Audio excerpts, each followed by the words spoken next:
പറയുന്നുണ്ട്. പക്ഷേ ഇവിടെ ഈ സൂചിപ്പിക്കുന്ന പോലെ ഈ ആക്ഷൻ കമ്മിറ്റിക്ക് ഈ കുടുംബവുമായി, അതായത് ഞാൻ സൂചിപ്പിക്കുന്നത് നിമിഷപ്രിയയുടെ കുടുംബവുമായി, അമ്മയുമായി ആശയവിനിമയം നടത്താൻ പറ്റുന്ന ഒരു സാഹചര്യം ഇപ്പോഴുണ്ടോ? പ്രത്യേകിച്ച് ഈ സാമുവൽ ജെറോം അടക്കമാണല്ലോ നിമിഷപ്രിയയുടെ അമ്മയ്ക്കടക്കം സംരക്ഷണം ഒരുക്കുന്നത്.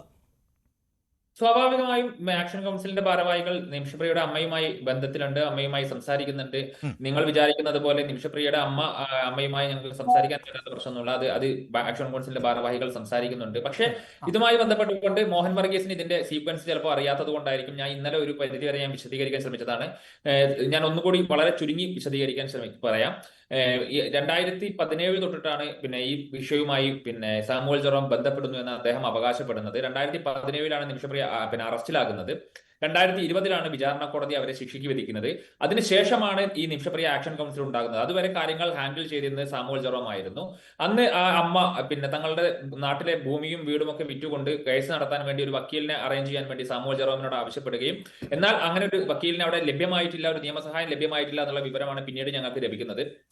പിന്നീട് ആക്ഷൻ കൗൺസിൽ നടത്തിയ ഇടപെടലുകളുടെ ഭാഗമായിട്ടാണ് ഒരു ഇന്ത്യൻ ഗവൺമെന്റ് ഒരു അപ്പലേറ്റ് കോടതിയിൽ വിചാരണ കോടതിയിൽ നിമിഷപ്രിയയ്ക്ക് ഒരു ഇന്ത്യൻ സപ്പോർട്ട് കിട്ടിയിട്ടുണ്ടായിരുന്നില്ല. അന്നത്തെ സാഹചര്യങ്ങൾ അങ്ങനെയായിരുന്നു. പിന്നീട് അതിനുശേഷം ഇത് ആക്ഷൻ കൗൺസിൽ രൂപീകരിക്കപ്പെട്ടതിന് ശേഷം ഒരു അപ്പീൽ നൽകാൻ വേണ്ടിയുള്ള വക്കീലിനെ വെച്ചു കൊടുക്കുന്നു. അതിനുശേഷം ജുഡീഷ്യൽ കൗൺസിലിന് മുമ്പാകെ ഞങ്ങൾ അപ്പീൽ നൽകുന്നത് ഡൽഹി ഹൈക്കോടതിയിൽ ഞങ്ങൾ പെറ്റീഷൻ ഫയൽ ചെയ്ത് അമ്മയുടെ ആദ്യത്തെ യാത്രാനുമതിക്കുള്ള പെറ്റീഷൻ കേന്ദ്ര സർക്കാർ എതിർക്കുമ്പോഴാണ് ഞങ്ങൾ നടത്തിക്കൊള്ളാം എന്ന് പറഞ്ഞിട്ടാണ് അന്ന് കേന്ദ്ര സർക്കാർ അവിടെ അപ്പീൽ ഫയൽ ചെയ്യുന്നത്.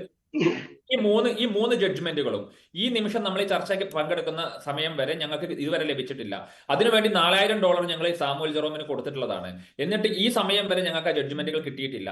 മറ്റൊന്ന് $40,000 നേരത്തെ സൂചിപ്പിച്ച ഈ ചർച്ചകൾക്കായി 2 ഘട്ടങ്ങളിലായി $40,000 കൊടുത്തിട്ടും ഇതിന്റെ ഒരു അപ്ഡേറ്റും കിട്ടാത്ത സാഹചര്യത്തിലാണ് ഞങ്ങൾക്ക് മറ്റു മാർഗങ്ങൾ തേടേണ്ടി വന്നത്. 2024 ഡിസംബറിൽ ഞങ്ങൾ ഇതിന്റെ കാര്യങ്ങൾ ചോദിക്കുന്ന സമയത്ത് സ്വമേധയ 2ാം ഘട്ട പണം ലഭിച്ചതിന്റെ പിറ്റേന്ന് ഡിസംബർ 27-ാം തീയതി ഞങ്ങൾ 2ാം ഘട്ട പണം എംബസിക്ക് അയച്ചു കൊടുക്കുന്നു. അത് 28-ാം തീയതി അവിടെ ഈ പറയുന്ന സാമുവൽ ജെറോമിനും അഭിഭാഷകനും കൈമാറുന്നു. 28-ാം തീയതി തന്നെ തന്റെ ഈ നിമിഷപ്രിയ ആക്ഷൻ കൗൺസിലിന്റെ ഗ്രൂപ്പിൽ നിന്ന് അദ്ദേഹം ലെഫ്റ്റ് അടിച്ചു പോവുകയാണ്. അപ്പൊ ഇത്തരത്തിലുള്ള ഒരു കണ്ടക്റ്റുള്ള ഒരാളെ വെച്ചുകൊണ്ട് നിങ്ങൾ ഒറ്റക്കെട്ടായി ചർച്ച ചെയ്യണമെന്ന് മാത്യു വർഗീസ് എങ്ങനെയാണ് പറയുന്നത് എനിക്കറിയില്ല.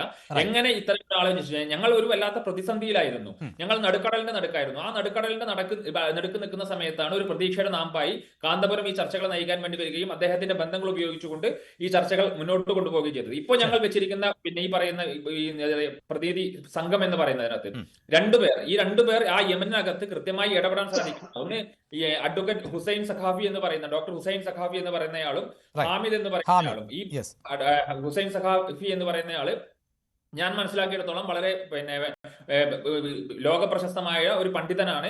അദ്ദേഹത്തിന് നന്നായി യമനെ സൊസൈറ്റിയെ കുറിച്ച് അറിയുന്നതാണ്. യമനിൽ പഠിച്ചിട്ടുള്ള ആളാണ്. അപ്പൊ അത്തരത്തിൽ യമൻ സൊസൈറ്റിയിലെ ഈ കോംപ്ലിക്കേഷൻസ്, നേരത്തെ പറഞ്ഞ ഇത്തരത്തിലുള്ള ട്രൈബൽ കോംപ്ലിക്കേഷൻസ് എല്ലാം മനസ്സിലാക്കാൻ സാധിക്കുന്ന, അതിനെല്ലാം ഹാൻഡിൽ ചെയ്യാൻ സാധിക്കുന്ന ഒരാളാണ്. ഹാമിദ് എന്ന് പറയുന്ന വ്യക്തി, അദ്ദേഹം ഞാൻ മനസ്സിലാക്കുന്നിടത്തോളം അദ്ദേഹം കാന്തപുരത്തിന്റെ ചെറുമകനാണ്. സ്വന്തം ചെറുമകനെ തന്നെ ഒരു മിഷന് വേണ്ടി പറഞ്ഞയക്കാൻ പറ്റാവുന്ന തരത്തിലേക്കുള്ള ഒരു കോൺഫിഡൻസ് ശ്രീ കാന്തപുരത്തിനുണ്ടെങ്കിൽ, ബഹുമാനപ്പെട്ട കാന്തപുരം സാഹിബിനുണ്ടെങ്കിൽ, അത് ആ കോൺഫിഡൻസ് ഉപയോഗപ്പെടുത്തണം എന്നുള്ള തീരുമാനം തന്നെയാണ് നിമിഷപ്രിയ ആക്ഷൻ കൗൺസിൽ എടുത്തിരിക്കുന്നത്. സഹായമാണ് ഞങ്ങൾ ഇപ്പോൾ അഭ്യർത്ഥിക്കുന്നത്. എന്തായാലും ശ്രീ മജീദ് കക്കാട്